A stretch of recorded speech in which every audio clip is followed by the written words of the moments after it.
Bonjour les amis, ce matin je vous emmène dans une petite promenade de réflexion. Cette nuit je me suis réveillé avec cette phrase « Ce temps est un temps favorable ». Pourtant ce temps est particulier, il est traversé par plein de contrariétés, il est traversé par le coronavirus. Et j'aime beaucoup poser la question dans les dernières conférences que j'ai pu faire, qui parmi vous a traversé cette période ou traverse cette période en considérant que ça lui a apporté quelque chose de positif, ou qui parmi vous, pour qui parmi vous ça n'a été que du négatif. Est-ce qu'il y en a qui au contraire s'en sortent grandis et enrichis? Et en fait, à mon grand étonnement, il y en a plusieurs qui lèvent la main et considèrent que ce temps est plutôt un temps bénéfique, ce que je crois en fait. Et j'aimerais qu'on puisse réfléchir à cela ce matin, et j'aimerais réfléchir avec vous. Pour ma part, je crois pouvoir dire qu'au début de l'histoire de la Covid, comme on dit, ça a été très compliqué pour moi, très difficile.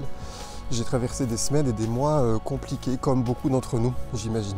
Et en fait, ce temps de complications, ce temps de difficulté a été pour moi une période d'introspection, une période où j'ai pu conscientiser beaucoup de choses.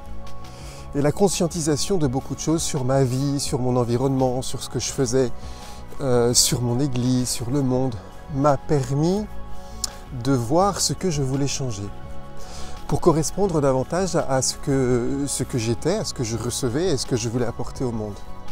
Et grâce à cela, en fait, j'ai pu aboutir à cette transformation progressive et puis surtout à tout ce projet qui me traverse aujourd'hui pour être de plus en plus en cohérence avec ce que je suis. Et en fait, je crois que la question que je voudrais vous apporter ce matin est la suivante. Probablement que toutes les difficultés que nous percevons, tous les moments de contrariété, de contradiction, sont l'occasion pour nous de conscientiser des choses, l'occasion d'entrer dans une introspection et d'en faire quelque chose. En fait, les moments de difficulté sont des moments où nous sommes provoqués à réfléchir sur la qualité de notre vie et sur l'orientation de notre vie et sur ce que nous faisons de notre vie. Donc en fait, oui, il y a des difficultés. Qu'est-ce que nous faisons de ces difficultés? Devant des difficultés, nous pouvons avoir peur. Devant la peur, on dit souvent qu'il y a deux réactions, deux voire trois réactions. La première, c'est de partir, de courir en s'envolant, comme on dit, fly ou fight, c'est-à-dire de combattre. Et puis la troisième, ce serait aussi de rester figé. Et c'est vrai que devant une période de complexité, on peut être tétanisé par la peur. On peut avoir envie de fuir, alors ça peut être une fuite en ne regardant pas la réalité, ça peut être une fuite juste peut-être en essayant de se divertir à outrance et puis de ne pas voir la responsabilité qui nous incombe en cette circonstance, ou au contraire, ça peut être de combattre. Mais si c'est de combattre, nous devons nous poser la question, se combattre pourquoi? Combattre qui? Quoi? Et là, pour moi, il y a une vraie question aussi, c'est est-ce que je combats une réalité qui s'impose, que je ne peux pas transformer? Ou est-ce que je vais me battre pour envisager la réalité de façon à pouvoir me transformer et transformer le monde? Et là me vient cette phrase de Léon Tolstoï qui dit chacun pense à changer le monde, mais personne ne pense à se changer soi-même. Et à cette phrase, il y a Gandhi qui pourrait lui répondre, ou qui lui répond, sois le changement que tu veux pour le monde.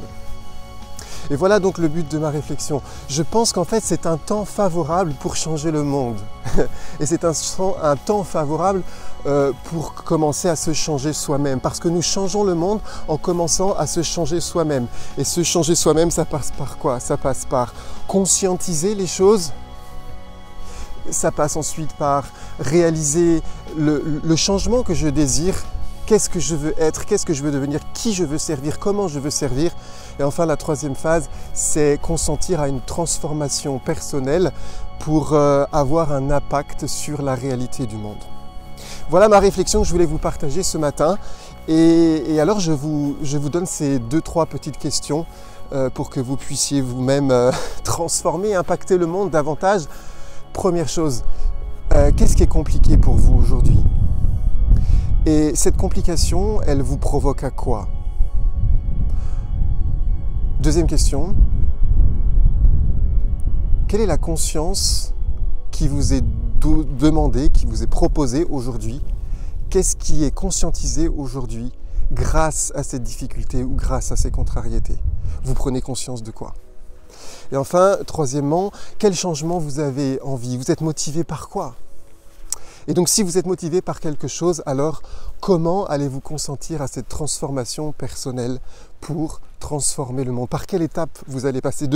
Par quoi vous allez vous faire aider? Comment vous allez faire pour consentir à cette transformation de votre existence, pour être pleinement vous-même et transformer le monde?